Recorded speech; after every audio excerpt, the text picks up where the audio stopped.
Hello everyone, welcome to the channel. इस video में हम फिर से जीएस का सेट करेंगे जिसमें करंट अफेयर्स भी इंक्लूडेड हैं। आपको कोई भी क्वेश्चन मिस नहीं करना है, शुरू से लेकर लास्ट तक आपको वीडियो देखना है। इसी के साथ शुरू करते हैं, चलिए। Pulikali festival which was recently seen in the news is celebrated in which of the following state.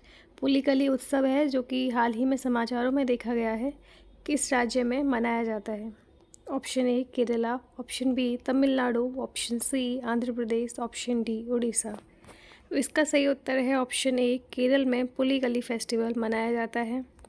इसी के साथ हम कुछ और फेस्टिवल देख लेते हैं जो कि एग्ज़ाम में आ सकते हैं। तो चलिए, आंध्र प्रदेश में मनाया जाता है ब्रह्मोत्सव। आंध्र प्रदेश में जो फेस्टिवल मनाया जाता है जो इम्पोर्टेंट है उसका नाम है ब्रह्मोत्सव। अरुणाचल प्रदेश में लोसार फेस्टिवल बहुत इम्पोर्टेंट है। असम में बोहांग बिहू नाम से फेस्टिवल बहुत इम्पोर्टेंट है। बिहार में छठ पूजा मनाई जाती है। छत्तीसगढ़ में बस्तर दशहरा बहुत फेमस है। गोवा में कार्निवल। कर्नाटक में वाड़ी फेस्टिवल बहुत फेमस है। इसके साथ केरल का तो आपको पता होगा, ओनम, ये तो बहुत बार आता है। मणिपुर में योशांग नाम से फेस्टिवल है। मेघालय में नोगक्रेम डांस फेस्टिवल बहुत फेमस है। मिजोरम में चपचरकुट फेस्टिवल बहुत फेमस है। सिक्किम में सगादवाल। नागालैंड में हॉर्नबिल फेस्टिवल आपने सुना होगा, बहुत फेमस है, बहुत बार इसका नाम आता है। तमिलनाडु में पोंगल। तेलंगाना में बोनालू एंड त्रिपुरा में खर्ची पूजा। क्वेश्चन नंबर 2 पे आते हैं। Recently which of the following companies has announce to build India's first and world's largest carbon fibre plant. हाल ही में किस कंपनी ने अनाउंस किया है कि वो इंडिया का पहला और दुनिया का सबसे बड़ा कार्बन फाइबर प्लांट लगाएंगे? अनाउंस किया है किसने? तो इसका सही उत्तर है ऑप्शन ए, रिलायंस इंडस्ट्रीज़ ने ऐसा अनाउंस किया है। और कार्बन फाइबर प्लांट आपको पता होगा क्या होता है, ये स्टील से भी ज़्यादा मजबूत होता है और स्टील और एल्यूमिनियम से भी ज़्यादा मजबूत, लाइटर होता है और मजबूत होता है। इसके अलावा ये काफ़ी चीज़ों में इस्तेमाल किया जा सकता है, जैसे स्पोर्ट इंडस्ट्री में इसका इस्तेमाल होता है और इलेक्ट्रॉनिक इंडस्ट्री में इसका इस्तेमाल होता है। इसके अलावा घर में भी, किचन की चीज़ों में भी इस्तेमाल कर सकते हैं इसका। बहुत अच्छा ये मटेरियल है। Option A is the right answer. Question number 3 पे आते हैं। Recently a book title science behind Surya Namaskar किसके द्वारा पब्लिश की गई है और कौन से ऑर्गेनाइजेशन के द्वारा?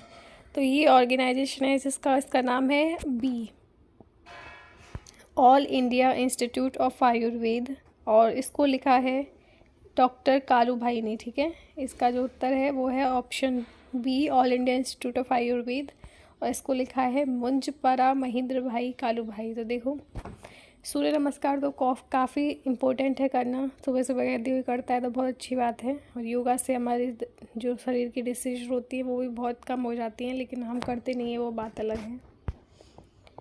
क्वेश्चन नंबर 4 है। Exercise Kakadu 2022 event seen in the news was hosted by which of the following countries. तो काकाडू एक्सरसाइज है जो 2022 में की गई, वो कौन सी कंट्री में की गई, कौन से कंट्री द्वारा होस्ट की गई थी? तो ये की गई थी ऑस्ट्रेलिया द्वारा। Option B is the right answer. इसी के साथ कुछ और एक्सरसाइज देख लेते हैं जो शायद एग्जाम में आ सकती है। तो देखो, संप्रीति जो एक्सरसाइज होती है वो होती है इंडिया और बांग्लादेश के बीच। मित्र शक्ति होती है इंडिया और श्रीलंका के बीच। मैत्री एक्सरसाइज होती है इंडिया और थाईलैंड के बीच। ठीक है, ये आपको याद रखनी है। वज्र प्रहार इंडिया और यूएसए के साथ होती है, ये तो आपको याद ही होगा। युद्ध अभ्यास भी इंडिया और यूएसए के साथ होती है। नोमैडिक एलिफेंट इंडिया और मंगोलिया। गरुड़ शक्ति याद कर लीजिए, इंडिया और इंडोनेशिया, ये भी बहुत फेमस है। शक्ति एक्सरसाइज होती है इंडिया और फ्रांस के साथ। धर्मागार्जन भी बहुत फेमस है, इंडिया और जापान वाली। सूर्य किरण इंडिया और Nepal. Hand in hand exercise India and China. SIMBEX exercise होती है इंडिया और सिंगापुर के साथ। शक्ति एक्सरसाइज होती है इंडिया और फ्रांस, और कॉर्पेट होती है इंडिया और थाईलैंड। ये सब इंपॉर्टेंट हैं, स्क्रीनशॉट ले लीजिए आप। क्वेश्चन नंबर 5 पे आते हैं। विच of the following pair is not correctly matched. आपको दिया गया है, कुछ एसिड दिए हुए हैं या फिर केमिकल्स दिए हुए हैं और कहाँ से वो रिलीज होते हैं ये दिया गया है। तो ऑप्शन ए कहता है ओजोन, ओजोन में होता है क्लोरोफ्लोरोकार्बन्स। ठीक है। ऑप्शन बी कहता है एसिड रेन, एसिड रेन में होता है नाइट्रिक एसिड। ऑप्शन सी कहता है रॉकेट फ्यूल, इसमें होता है kerosene oil. Option D green house effect, जिसमें कार्बन डाइऑक्साइड निकलती है। देखो इसमें बाकी सारे सही हैं, लेकिन जो ऑप्शन बी है एसिड रेन वाला, ये सही नहीं है। एसिड रेन में नाइट्रिक एसिड नहीं निकलता है, इसमें नाइट्रोजन डाइऑक्साइड निकलता है, ठीक है। और एसिड रेन में सल्फर डाइऑक्साइड बहुत निकलता है। तो एसिड रेन में ये सारे केमिकल्स होते हैं, नाइट्रिक एसिड नहीं होता है। बाकी सारे सही हैं। ओजोन में क्लोरोफ्लोरोकार्बन्स होता है, रॉकेट फ्यूल्स में केरोसिन ऑयल होता है, ग्रीन हाउस इफेक्ट में कार्बन डाइऑक्साइड होता है, ठीक है। तो ऑप्शन बी इसका सही उत्तर हो जाएगा, क्योंकि एसिड रेन में होता है sulphur dioxide and nitrogen oxides होता है, सॉरी नाइट्रोजन ऑक्साइड है वो। इसके अलावा जो स्मोक होता है ना, स्मोक धुआं, उसमें उससे ऐसा लगता है ना कभी कभी चुभ रहा है धुआं आँखों में, तो उसमें कौन सा वो स्टिमुलस होता है जो अफेक्ट करता है इतना ज़्यादा, तो उसका नाम है पेरोक्साइड नाइट्रेट, ठीक है। ये भी आप याद रख लेना। इसी के साथ अपने नेक्स्ट क्वेश्चन पे आते हैं। विच of the following pair is not correctly matched. Pair दिए हुए हैं और आपको बताना है कौन सा मैच नहीं करता। तो ऑप्शन ए गडजात हिल्स उड़ीसा में है, मांडव हिल्स महाराष्ट्र में है, ऑप्शन सी नल्ला मलाई हिल्स आंध्र प्रदेश में है, या फिर सिवरॉय हिल्स तमिलनाडु में है। तो देखिए इसमें जो सही उत्तर है वो ऑप्शन बी है, मांडव हिल्स महाराष्ट्र में नहीं है, मांडव हिल्स गुजरात में है, ठीक है। गडजात हिल उड़ीसा में है, बिल्कुल सही है। नल्ला मलाई हिल्स आंध्र प्रदेश में है, बिल्कुल सही है। सिवरॉय हिल्स तमिलनाडु में है, बिल्कुल सही है। लेकिन जो मंडाव हिल्स हैं वो गुजरात में हैं। एक जगह यहाँ पे कहीं पे मध्य प्रदेश भी दे रखा है, लेकिन इसका आंसर गुजरात है, ठीक है। इसी साथ अपने अगले क्वेश्चन पे बढ़ते हैं। किस आर्टिकल के द्वारा ये बताया जाता है कि जो हमारी पार्लियामेंट की प्रेसिडिंग होती है उसकी इंक्वायरी जो कोर्ट द्वारा की जाएगी वो प्रोहिबिटेड है, कि ऐसा नहीं है कि पार्लियामेंट में कोई कुछ भी कह रहा है आप उसकी इंक्वायरी करने लग जाओ। अभी किसी मुद्दे पे बहस हो रही तो लोग आपस में कुछ भी कहेंगे गलत सलत, लेकिन वो कोर्ट में वो इंक्वायरी नहीं होनी चाहिए, क्योंकि सबको बोलने का अधिकार है, ठीक है। तो इसी वजह से वो कौन सा आर्टिकल है, तो ये है आर्टिकल बी, आर्टिकल 122, ठीक है। Option B is the right answer. Article 122 कहता है कि कोई भी प्रेसिडिंग हो रही है पार्लियामेंट में वो कोर्ट में उसकी इंक्वायरी करना प्रोहिबिटेड है, ठीक है। सुप्रीम कोर्ट का जज जो है वो रिज़ाइन कर सकता है, वो किसको अपना लेटर दे सकता है, ठीक है। ये क्वेश्चन कह रहा है तो ये दे सकता है ऑप्शन ए चीफ जस्टिस को, ऑप्शन बी प्रेसिडेंट को, ऑप्शन सी प्राइम मिनिस्टर को, या फिर ऑप्शन डी लॉ मिनिस्टर को। तो ये दे सकता है प्रेसिडेंट को। तो बहुत सारे अपॉइंटमेंट प्रेसिडेंट करता है, जैसे कि सुप्रीम कोर्ट के जजेस का अपॉइंटमेंट, ये सब तो प्रेसिडेंट बहुत सारे अपॉइंटमेंट करता है। इसके साथ रिजाइनेशन भी बहुत लोग उसको देते हैं प्रेसिडेंट को। तो देख लेते हैं इसी के साथ कुछ आर्टिकल जो इम्पोर्टेंट है। पार्ट 5 में प्रेसिडेंट आता है, जिसमें यूनियन का वो आर्टिकल आते हैं, इसमें 52 से 151 तक आते हैं। तो कुछ इम्पोर्टेंट देख लेते हैं जो आपको याद करने हैं, क्योंकि आर्टिकल से तो क्वेश्चन आ ही रहा है एसएससी में। तो देखो आर्टिकल 52 प्रेसिडेंट ऑफ इंडिया से रिलेटेड है। आर्टिकल 53 एग्जीक्यूटिव पावर जो इनकी हैं और यूनियन की, ठीक है। आर्टिकल 54 किस तरह से इलेक्शन किया जाता है प्रेसिडेंट का। आर्टिकल 61 तो ये आपको स्टार मार्क कर लीजिए इसको, ये तो काफ़ी इंपॉर्टेंट है। कहाँ गया 61 जो है इम्पीचमेंट से रिलेटेड है, और 63 वाइस प्रेसिडेंट से रिलेटेड है। ये दोनों आप बहुत याद कर लीजिए क्योंकि ये ज़रूरी है। और article 66 selection of vice president, 72 भी बहुत ज़रूरी है। प्रेसिडेंट जी की जो पार्डन पावर होती है, जो मैंने पिछले लेक्चर्स में आपको बताई हुई हैं। आर्टिकल 74 है council of minister to aid and advice president. Article 76 भी इंपॉर्टेंट है, अटॉर्नी जनरल से रिलेटेड है ये। क्वेश्चन नंबर 9 पे आ जाते हैं कि भारत में निम्नलिखित में से किस स्थान पर दुनिया की सबसे बड़ी भगवान शिव की प्रतिमा का अनावरण किया जाएगा। लॉर्ड शिवा की स्टैचू बन रही है वर्ल्ड की टॉलेस्ट, तो ये कहाँ पे बन रही है, तो ये है ऑप्शन बी राजस्थान में। तो रुक जाते हैं कुछ देर, आप देख लीजिए आंसर, ऑप्शन बी राजस्थान इसका सही उत्तर है। क्वेश्चन नंबर 10 पे आते हैं। कौन सा स्टेट है जिसने आत्मनिर्भर कृषि योजना और आत्मनिर्भर बागवान योजना शुरू की है, ताकि एग्रीकल्चर और जो हॉर्टिकल्चर सेक्टर है यानी कि बागवानी जो सेक्टर है वो उसको बढ़ावा मिले, ठीक है। तो ये लॉन्च करी है ऑप्शन ए अरुणाचल प्रदेश की सरकार ने, ठीक है। रुक जाते हैं कुछ देर, आप स्क्रीनशॉट ले सकते हैं। किस वायसराय को भारतीय रेलवे के पिता के रूप में जाना जाता है, तो ये जाना जाता है लॉर्ड डफरिन जी को। लॉर्ड डफरिन तो बहुत फेमस रहे हैं हिस्ट्री में, इनके नाम पे तो क्या क्या हुआ है। तो option A option B lord Dalhousie को जाना जाता है फादर ऑफ इंडियन रेलवे के रूप में, ठीक है। तो इन्होंने काफ़ी सारे काम किए हैं, जिसमें से एक है रेलवे, टेलीग्राफ, पोस्टल नेटवर्क, बहुत सारे काम इन्होंने किए थे। इसके अलावा गंगा कैनाल जो थे इनके ही टेन्योर में कंप्लीट हुआ था। इसके अलावा वो डॉक्ट्राइन ऑफ लैप्स पॉलिसी के लिए भी बहुत फेमस हैं। इसके अलावा इन्होंने इंडियन रिवॉल्ट जो 1857 हुआ था इनके लिए भी इन्हें रिस्पॉन्सिबल माना जाता है। ठीक है,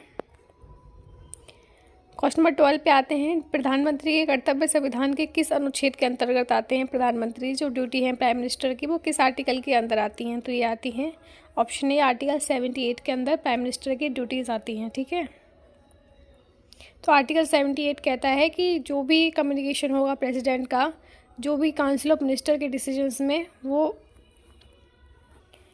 वो प्राइम मिनिस्टर करेंगे। ठीक है, प्राइम मिनिस्टर की ड्यूटी है कि वो प्रेसिडेंट को और काउंसिल ऑफ मिनिस्टर के साथ कम्युनिकेशन करे और पॉलिसीज़ पे अपना फैसला सुनाए। क्वेश्चन नंबर 13 पे आते हैं। किस केंद्रीय मंत्रालय ने भारतीय मातृभाषा सर्वेक्षण आयोजित किया? तो ये किया है option B ministry of home affairs ने। ठीक है, तो ये जो लैंग्वेज से रिलेटेड चीज़ें हैं मिनिस्ट्री ऑफ होम अफेयर्स संभालता है इसको, तो ऑप्शन बी सही हो जाएगा, मिनिस्ट्री ऑफ होम अफेयर्स। और 2011 के जो लिंग्विस्टिक सेंसस डाटा हुआ था उसके हिसाब से करीबन 19,500 लैंग्वेज जो हैं वो बोली जाती हैं, जो मदर टंग जिसको कह सकते हैं, मातृभाषा।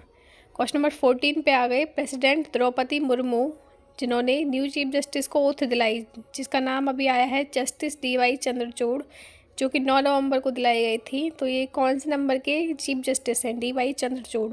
तो ये हैं जी ऑप्शन सी 50th नंबर के ये चीफ जस्टिस हैं। तो इन्होंने किसको सक्सीड किया है? तो किया है जस्टिस UU ललित, उदय उमेश ललित को इन्होंने सक्सीड किया है। इसके अलावा आर्टिकल 124 से 127 तक 147 तक पार्ट 5 में ये बात की जाती है, जिसमें इंडिपेंडेंस, जुडिक्शन पावर और सुप्रीम कोर्ट की बात की जाती है। इसके अलावा जो अपॉइंट होते हैं प्रेसिडेंट के द्वारा अपॉइंट होते हैं, मैंने आपको पिछले क्वेश्चन में बताया, जो कि आर्टिकल 124 है। क्वेश्चन नंबर 15 पे आते हैं। प्रवासी भारतीय दिवस जो कि 2022 का विषय क्या है? तो इसका विषय है option C diaspora reliable partners for India's progress in Amritkaal.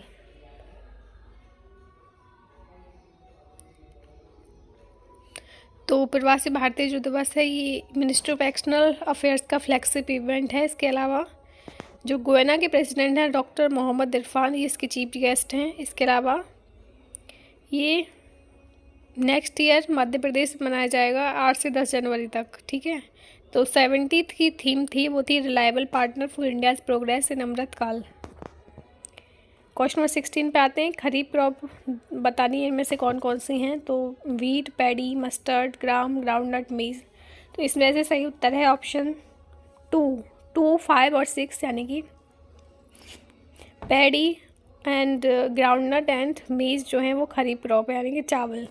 तो देखो रबी जो है आप इसको गेहूं से कनेक्ट कर सकते हैं और जो खरीफ है आप इसको चावल से कनेक्ट कर सकते हैं। इस तरीके से आपको याद रहेगा। जैसे जो खरीफ है ये गर्मी का मौसम में गर्मी के मौसम की बात है ये, तो खरीफ यानी कि चावल, और इसके अलावा गेहूं यानी कि सर्दी के मौसम की बात है ये।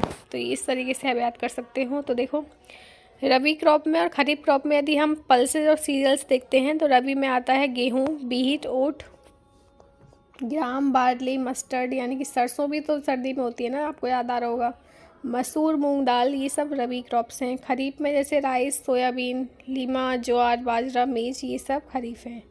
फ्रूट्स की बात करें जो कि रबी सीजन में उगाए जाते हैं, तो देखो बेर, ग्रेप, लेमन, मेलन, ऑरेंज, ये सब रबी में आते हैं। शुगर केन खरीफ में।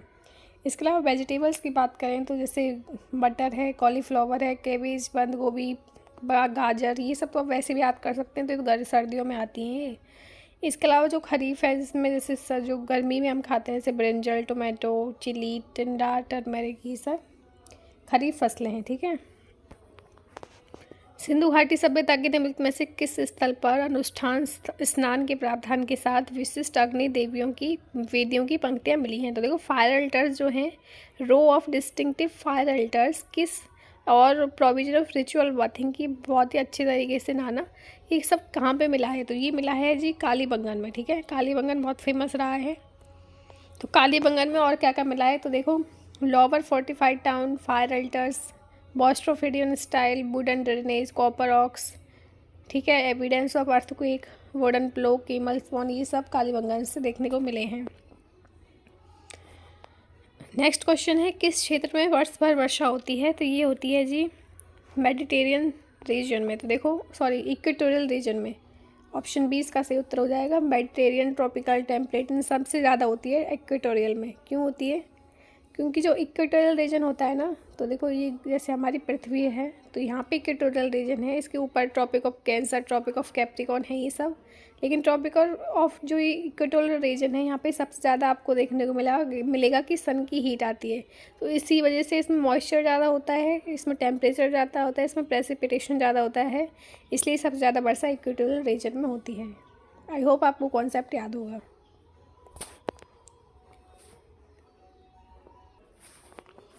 Which of the following rulers issued copper coins named as जीतल? किस शासक ने जीतल नाम तांबे के सिक्के जारी किए? तो ये जारी किए थे ऑप्शन ए इल्तुतमिश ने कॉपर कॉइन्स जारी किए थे, जिसका नाम इन्होंने रखा था जीतल। तो ये काफ़ी इंपॉर्टेंट क्वेश्चन है और ये ऐसा क्वेश्चन आता है एग्जाम में, तो आपको याद रखना है इल्तुतमिश ने कॉपर कॉइन जारी किए थे, जिसका नाम इसने रखा था जीतल। और इसने सिल्वर कॉइन जारी किए थे, जिसका नाम था टांका। ठीक है, टांका और कॉपर कॉइन जीतल। क्वेश्चन नंबर 20 पे आते हैं, किसको भारत के हीरे के शहर के रूप में जाना जाता है? तो ये जाना जाता है सूरत को हीरे के शहर के रूप में जाना जाता है। बहुत ही अच्छा क्वेश्चन है। ऑप्शन ए सूरत। तो सूरत को डायमंड कटिंग और पॉलिशिंग के लिए जाना जाता है, इसलिए वो डायमंड सिटी ऑफ इंडिया है। तो सूरत सिटी जो है ये तापी रिवर की बैंक पे सिचुएटेड है। ये भी फैक्ट आप याद कर लो। देखो क्वेश्चन में बता रही हैं, इसके साथ साथ एडिशनल फैक्ट्स भी बहुत सारे हैं, तो काफ़ी चीज़ें आपकी कवर हो रही हैं इससे। तो इसी के साथ हम कुछ इंपॉर्टेंट स्टेट और उसमें निकनेम देख लेते हैं, ताकि वो अगर यदि इस तरह का क्वेश्चन एग्जाम में आता है तो बिल्कुल भी मिस ना हो।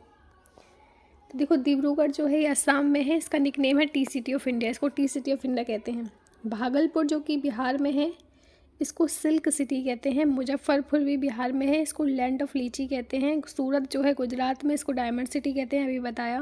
पानीपत जो कि हरियाणा में है, इसको सिटी ऑफ बेवर्स कहते हैं। जमशेदपुर जो कि झारखंड में है, इसको स्टील सिटी ऑफ इंडिया कहा जाता है, बहुत इंपॉर्टेंट है।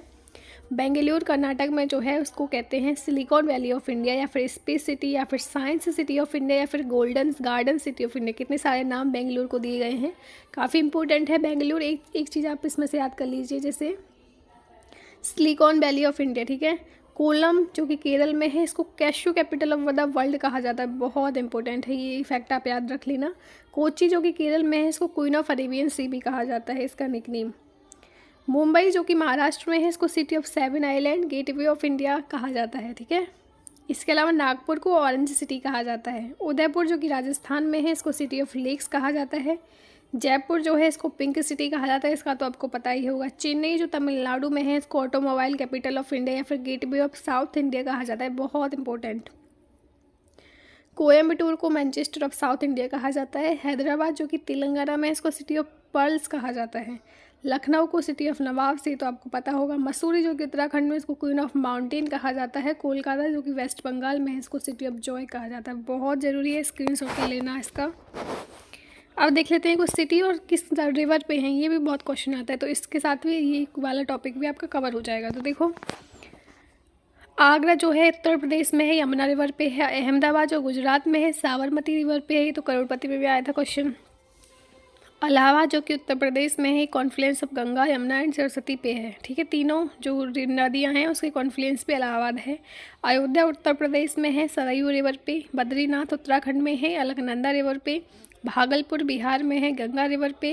बेंगलोर कर्नाटक में है, वृषभावती रिवर पे सिचुएटेड है। ये कटक जो उड़ीसा में है, महानदी रिवर पे सिचुएटेड है। चेन्नई जो कि तमिलनाडु में है, कोयम अड्यार रिवर पे लोकेटेड है। कोयम्बटूर तमिलनाडु में है, जो कि नोयल रिवर पर है। और दिल्ली में ही है, जो कि यमुना रिवर पे है। डिब्रूगढ़ असम में है, जो कि ब्रह्मपुत्र रिवर पे है। ठीक है, ये आपको याद रख लेना, स्क्रीनशॉट ले लेना इसका। क्वेश्चन नंबर 21 पे आ गए। 2022 के लिए प्रतिष्ठित बेली के S4 पदक प्राप्त करने वाले पहले भारतीय कौन बने हैं? तो ये बने हैं ऑप्शन ए डॉक्टर सुभाष बाबू। तो इनको आउटस्टैंडिंग रिसर्च और कंट्रीब्यूशन जो कि ट्रॉपिकल मेडिसिन के लिए दिया गया है, काफ़ी ज़रूरी है, क्योंकि 82 साल की हिस्ट्री में पहली बार अवार्ड जो है वो इंडियन साइंटिस्ट को दिया गया है। ठीक है, तो क्या नाम है इसका? डॉक्टर सुभाष बाबू, जिसको प्रतिष्ठित के बेली S4 पदक मिला है। इसी के साथ 2-3 और याद रख लेते हैं। देखो जैसे वेस्ट बंगाल का गवर्नमेंट लक्ष्मी भंडार अवार्ड है जो कि दिया गया है, स्कॉच अवार्ड दिया गया है जिसको वुमेन और चाइल्ड डेवलपमेंट कैटेगरी में। IIT मद्रास जिसको मिला है नेशनल इंटेलेक्चुअल प्रॉपर्टी अवार्ड 2021-22 का। तो इसी के साथ चलते हैं नेक्स्ट क्वेश्चन पे। इसी के साथ अपने क्वेश्चन नंबर 22 पे आते हैं। किस प्रावधान को, विच प्रोविजन को नीड अ स्पेशल मेजोरिटी, संसद में विशेष बहुमत की आवश्यकता होती है? तो देखो कॉन्स्टिट्यूशन में कुछ प्रोविजन ऐसे होते हैं जिसको सिंपल मेजोरिटी के द्वारा डन कर दिया जाता है, लेकिन कुछ ऐसे होते हैं जिसको चेंज कर रहे हैं या कुछ इसमें थोड़ा सा भी चेंज कर रहे हैं तो उसमें मेजोरिटी स्पेशल मेजोरिटी लगती है, ठीक है। और तीसरा ऐसा आता है इसमें स्पेशल मेजोरिटी के साथ स्टेट का भी कंसेंट लगता है, ठीक है। तो इसमें क्या बताना है, इसमें स्पेशल मेजोरिटी का बताना है कि कौन सा ऐसा प्रोविज़न है जिसके साथ यदि कोई छेड़छाड़ करता है, मतलब कॉन्स्टिट्यूशन में जो पार्लियामेंट यदि छेड़छाड़ करती है तो इसमें स्पेशल मेजोरिटी की ज़रूरत है। तो देखो option B creation of new state, इसमें सिंपल मेजोरिटी लगती है। Option C evolution of legislative council in state, इसमें भी बहुत सिंपल मेजोरिटी लगती है। यदि 50 लोग सहमत हैं जो कि लोकसभा में प्रेजेंट वोटिंग कर रहे हैं तो उससे हो जाता है काम। रूल्स एंड प्रोसीजर्स यदि बनाते हैं पार्लियामेंट में तो इसमें भी कोई ज़्यादा बड़ी बात नहीं है, लेकिन यदि चेंज करना है फंडामेंटल राइट को तो बहुत बेसिक लेवल का ही क्वेश्चन हो गया ना, पूरे देश को अफेक्ट कर रहा है। तो जो चीज़ें बड़े लेवल पर किसी को अफेक्ट करती हैं, इससे पूरे देश को अफेक्ट कर रही हैं, तो उसके लिए स्पेशल मेजोरिटी आती है। तो इस ऑप्शन ए इसका सही उत्तर है। ऑप्शन ए में स्पेशल मेजोरिटी लगती है, ठीक है। तो देख लेते हैं कुछ सिंपल मेजोरिटी की चीज़ें जो कि पार्लियामेंट में हो सकती हैं। जैसे यदि कोई नया स्टेट का एडमिशन करना है या फिर बनाना है तो इसका सिंपल मेजोरिटी से हो जाएगा। सेकंड शेड्यूल जिसमें आता है, इसमें जैसे प्रिविलेजेस होते हैं, अलाउंस होते हैं गवर्नर के, प्रेसिडेंट के, तो ये भी बहुत सिंपल से हो जाएगा। पार्लियामेंट में कोरम, इंग्लिश लैंग्वेज यूज करना, ये सब सिंपल मेजोरिटी का काम है, ठीक है। जैसे डिलिमिटेशन कॉन्स्टिट्यूएंसीज का करना, इलेक्शन करवाना पार्लियामेंट का, तो ये सब सिंपल है, ठीक है। फिफ्थ शेड्यूल जिसमें एडमिनिस्ट्रेशन करना शेड्यूल एरिया शेड्यूल ट्राइब्स का, सिक्स्थ शेड्यूल जिसमें एडमिनिस्ट्रेशन ऑफ ट्राइबल एरिया आता है, ये सब सिंपल मेजोरिटी में आते हैं। स्पेशल मेजोरिटी में आता है फंडामेंटल राइट, डायरेक्ट प्रिंसिपल और बाकी सब जो कि फर्स्ट और थर्ड कैटेगरी में इंक्लूडेड नहीं है, यानी कि जो सिंपल में और इसमें नहीं है इंक्लूडेड, वो सब आते हैं स्पेशल मेजोरिटी में। स्पेशल मेजोरिटी और इसमें स्टेट का भी कंसेंट ज़रूरी होता है। कुछ ऐसे भी टॉपिक्स हैं जैसे इलेक्शन प्रेसिडेंट का कराना है तो इसमें सिर्फ स्पेशल मेजोरिटी नहीं, स्टेट का भी कंसेंट चाहिए। जैसे एग्जीक्यूटिव पावर को बढ़ाना है यूनियन की और स्टेट की, तो ये भी तो शक्तियाँ बढ़ा रहे हो आप, किसी की ऐसे थोड़ी बढ़ा दोगे, तो कंसेंट स्टेट का भी चाहिए इसमें। सुप्रीम कोर्ट, हाई कोर्ट की बातों में भी स्टेट का कंसेंट चाहिए और स्पेशल मेजोरिटी चाहिए। इसके अलावा पावर्स को यदि आप बांट रहे हो तो ऐसी थोड़ी बांट देंगे, यूनियन और स्टेट दोनों में, यूनियन और स्टेट में पावर बांट रहे हैं तो कंसेंट ऑफ स्टेट भी चाहिए, ठीक है। और power of parliament to amend the constitution, ये सब आता है कंसेंट ऑफ स्टेट और स्पेशल मेजोरिटी में। ये भी आप स्क्रीनशॉट ले लीजिएगा, आपका ये भी टॉपिक कवर हो गया है। देखिए 50 क्वेश्चन में भी आपके बहुत सारे टॉपिक्स कवर हो रहे हैं, तो वीडियो को लाइक ज़रूर करना, क्योंकि मैंने देखा है कि आपने वीडियो लाइक नहीं करी है। किस संवैधानिक संशोधन अधिनियम ने संसद और राज्य विधानसभाओं में एंग्लो इंडियन आरक्षित सीटों को बंद कर दिया, ठीक है। तो अभी हाल ही में कॉन्स्टिट्यूशनल अमेंडमेंट एक्ट हुआ था जिसने एंग्लो इंडियन जो कि 2 सीटें जिनके लिए दी जाती थी पार्लियामेंट में, उनको बंद कर दिया। तो कौन सा अमेंडमेंट था ये, तो ये था ऑप्शन ए, 104 अमेंडमेंट ने ऐसा कर दिया। तो इसमें क्या था कि इसने जो डेडलाइन होती थी कि SC और ST में लोकसभा और स्टेट असेंबली में जो है ये 70 ईयर्स से बढ़ा दी गई है, तो 80 ईयर तक की SC और ST में जितने भी लोकसभा की रिप्रेजेंटेशन है वो बढ़ा दी गई है। लेकिन जो एंग्लो की सीट है, रिजर्व सीट थी, वो कम क्या वो हटा ही दिए, 2 हटा दी, तो ऑप्शन ए। तो इसी के साथ हम कुछ इंपॉर्टेंट अमेंडमेंट देख लेते हैं। जैसे 100 कॉन्स्टिट्यूशनल अमेंडमेंट जो हुआ था ये लैंड बाउंड्री एग्रीमेंट से रिलेटेड था जो कि बांग्लादेश के साथ हुआ था।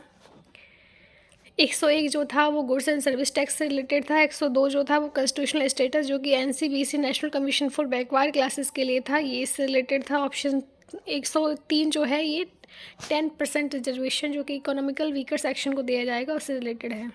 104 का तो मैंने अभी आपको बता ही दिया।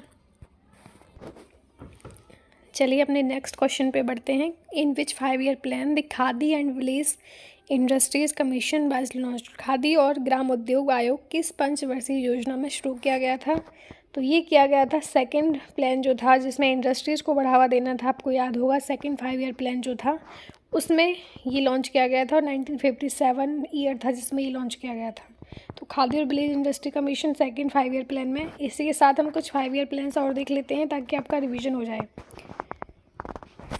तो फर्स्ट 5 ईयर प्लान जो कि 1951 से 56 तक था, तो इसका जो डेवलपमेंट ऑब्जेक्टिव था वो एग्रीकल्चर पे था। ठीक है, एग्रीकल्चर को डेवलपमेंट करना है। सेकेंड 5 ईयर प्लान 1956 से 61 तक था जिसका इम्पोर्टेंट ऑब्जेक्टिव था इंडस्ट्रियल डेवलपमेंट का। ठीक है, इसका उद्देश्य था कि इंडस्ट्री को डेवलपमेंट करें। तो 1957 इसी के दौरान खादी इंडस्ट्रीज का लॉन्च हुआ था। थर्ड 5 ईयर प्लान जो था ये 1961 से 66 तक था। तो इसका ऑब्जेक्टिव था फूड में सेल्फ सफिशिएंसी लाना और इकोनॉमी में सेल्फ सफिशिएंसी लाना। फोर्थ 5 ईयर प्लान जो कि 69 से 74 तक था, इसका उद्देश्य था self reliance and sustain growth, कि खुद से हमें सेल्फ रिलायंस करना है। फिफ्थ 5 ईयर प्लान जो कि 1974 से 79 तक था, इसका जो ऑब्जेक्टिव था वो था पॉवर्टी को घटाना है। तो फिफ्थ का तो आपको याद रख लेना, गरीबी हटाओ, इसमें दिया गया था फिफ्थ 5 ईयर प्लान में। सिक्स्थ 5 ईयर प्लान जो कि 1980 से 85 तक है, इसका उद्देश्य था कि एग्रीकल्चर इंडस्ट्री में जो इंफ्रास्ट्रक्चर है उसको इम्प्रूव करना। ठीक है, सेवेंथ में था कि एम्प्लॉयमेंट अपॉर्चुनिटी को बढ़ाना। ठीक है, ये भी याद रख लेना कि एम्प्लॉयमेंट कहाँ पे था, तो ये था सेवेंथ 5 ईयर प्लान में। एट्थ 5 ईयर प्लान में था ह्यूमन रिसोर्स डेवलपमेंट। इसके अलावा और देख लेते हैं कुछ इंपॉर्टेंट, जैसे 12th 5 ईयर प्लान में था सस्टेनेबल डेवलपमेंट। इसका भी आप स्क्रीनशॉट ले लेना या फिर PDF आप देख लेना। तो देखो क्वेश्चन नंबर 25 पे आते हैं। Which one among the following is strong smelling agent added to LPG cylinder to help in detection of gas leakage. देखो जो LPG सिलेंडर हमारे घरों में आते हैं उसमें कुछ स्ट्रॉन्ग स्मेलिंग एजेंट डाल दिया जाता है। यदि कुछ गैस रिसाव होता है, कुछ गलती से गैस खुली रह जाए, कहीं कुछ एक्सीडेंट हो जाए, तो उससे बचने के लिए वो पहली स्मेल आ जाती है कि देखो कहीं सिलेंडर खुल रहा है, गैस खुल रही है, स्मेल आ रही है। तो ये है, इसमें जो एजेंट है उसका नाम है थायोथेनोलेमिन। ठीक है, इसका ये नाम है। तो ऑप्शन बी इसका सही उत्तर है। तो देखो इसको LPG सिलेंडर में डालते हैं ताकि थोड़ी सी भी गैस लीकेज हो तो बिल्कुल पता चल जाए। तो क्वेश्चन नंबर 26 पे आते हैं। अजातशत्रु जो थे वो किसके पुत्र थे? तो अजातशत्रु जो थे वो बिंबिसार के पुत्र थे। ठीक है, तो बिंबिसार इसका सही उत्तर है। अजातशत्रु जो कि अर्ली 5th सेंचुरी में थे, तो ये हर्यंक डायनेस्टी से थे ये, और ये किंग बिंबिसार के पुत्र थे। इसके अलावा ये महावीर और गौतम बुद्ध जो थे ना उस पीरियड में, उसके कंटेम्प्रेरी थे, मतलब उसी के समकालीन थे। कंटेम्प्रेरी का मतलब होता है कि उसी के टाइम पीरियड पे ये भी थे। क्वेश्चन नंबर 27 पे आते हैं। कौन सा युग वो मैच नहीं करता है? कोल मैच दिए गए हैं, स्टेट दिए गए हैं, आपको बताना है कौन सा सही नहीं है। तो देखो कौन सा सही है ये बताना है आपको। देखो इसमें से एक ही सही है, वो है रानीगंज वेस्ट बंगाल, बाकी सारे इसे गलत मैच हैं। क्वेश्चन नंबर 28 पे आते हैं। कौन सा जो है ये कोल्ड लोकल वाइन है? तो इनमें से कौन सा है? तो देखो ऑप्शन ए इसमें सही है, फोइन जो है कोल्ड लोकल वाइन है। एक मिनट रुको, इसमें यही है कि कोल्ड लोकल वाइन कौन सी नहीं है, तो इसमें ऑप्शन ए है फोइन, जो कि नहीं है, ये वार्म है। ठीक है, तो नोट लगा लेना इस पर, बाकी सब सही है। फोइन जो है वो कोल्ड लोकल वाइन नहीं, वार्म लोकल वाइन है। ठीक है, क्वेश्चन नंबर 29 पे आते हैं।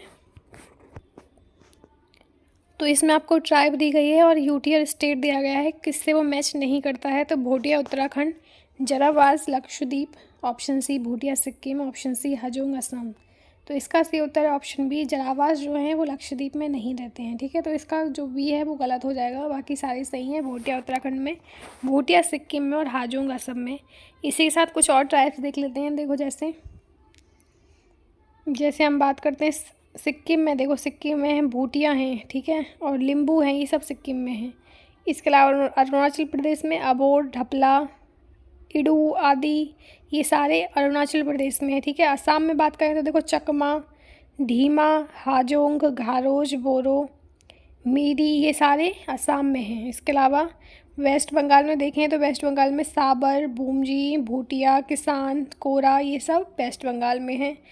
इसके अलावा बात करते हैं तमिलनाडु में। देखो तमिलनाडु में कानीकर, आंध्र प्रदेश में भील हैं, ठीक है, कोलम हैं, थोटी हैं, कर्नाटक में जैसे वारदा है, ये सारे हैं, देख लेना इसको आप।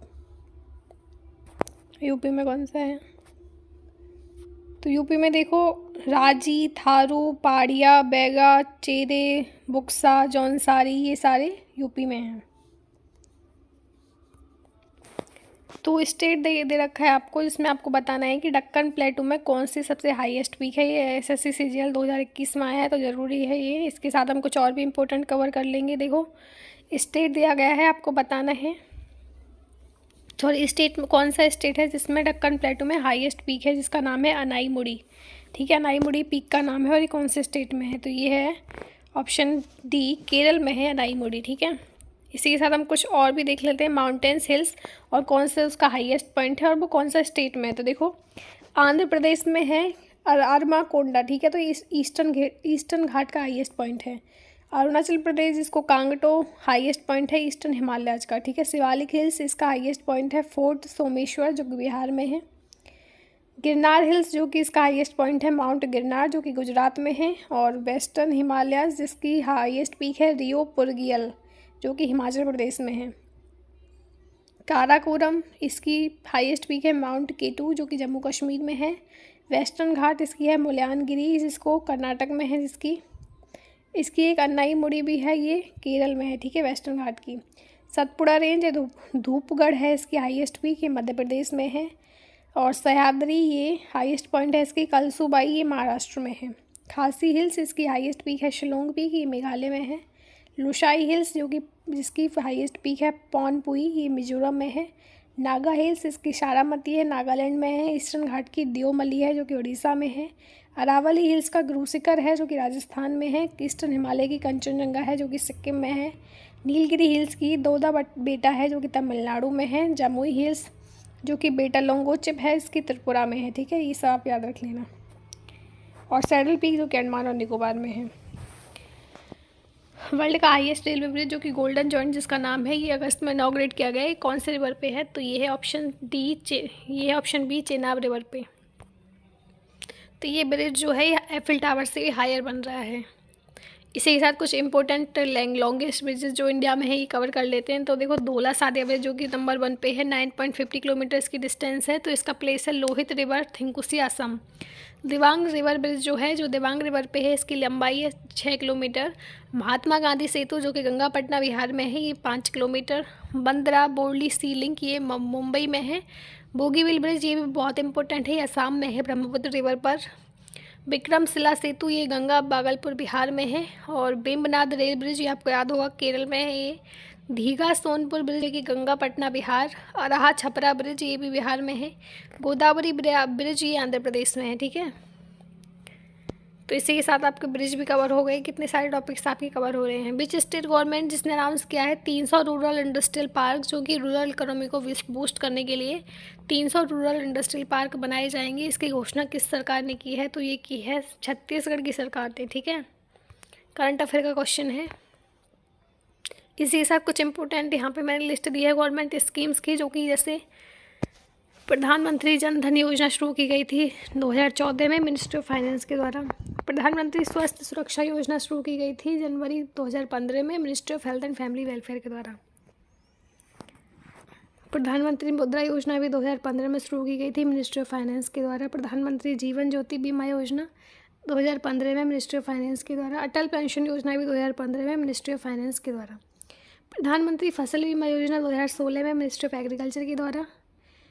और डिजिटल इंडिया 2015 में मिनिस्ट्री ऑफ इलेक्ट्रॉनिक्स के द्वारा। स्किल इंडिया 2015 में मिनिस्ट्री ऑफ स्किल डेवलपमेंट के द्वारा। ठीक है, ये सब आप याद रख लेना।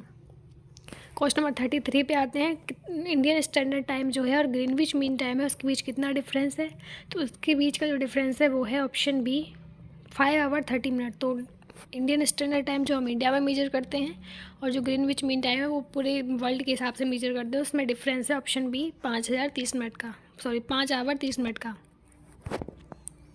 34 पे आते हैं। बयाराम खान क्षेत्र हाल ही में खबरों में था, ये कौन सी जगह पे स्थित है? तो ये है आंध्र प्रदेश में सिचुएटेड है, बयाराम माइंस एरिया। ठीक है, यहाँ याद कर लेना आप इसको, करंट अफेयर का क्वेश्चन है। कौन सी गुफा महाराष्ट्र में नहीं है? टाइगर केव्स, भाज केव्स, बेदिसा केव, विलोरा केव्स। तो देखो, जो ऑप्शन ए है टाइगर केव्स, ये महाराष्ट्र में नहीं है, ठीक है। इसके अलावा ये सारी जो है नीचे की ये सब महाराष्ट्र में है, लेकिन option A tiger caves Maharashtra में नहीं है, ये तमिलनाडु में है, ठीक है। तो इसी के साथ कुछ और गुफा भी हम देख लेते हैं, ताकि यदि गुफाओं से क्वेश्चन आता है तो बिल्कुल भी मिस ना हो। तो देखो, अजंता केव्स और एलिफेंटा केव्स जो है महाराष्ट्र में पाई जाती हैं, ठीक है। बहुत अच्छी गुफाएं हैं, यदि आपको कभी मौका मिले घूमने का तो वहाँ पे ज़रूर जाइएगा। बाघ केव्स मध्य प्रदेश में है, भीमबेटका केव्स मध्य प्रदेश में है, उदयगिरी केव्स, खांडीगिरी केव्स ये उड़ीसा में है, ये भी बहुत इंपॉर्टेंट है, ये आपको याद रखना है। बादामी केव्स कर्नाटक में है, बहुत इंपॉर्टेंट है ये भी। बरहा केव्स जो कि सीतानवासल तमिलनाडु में है।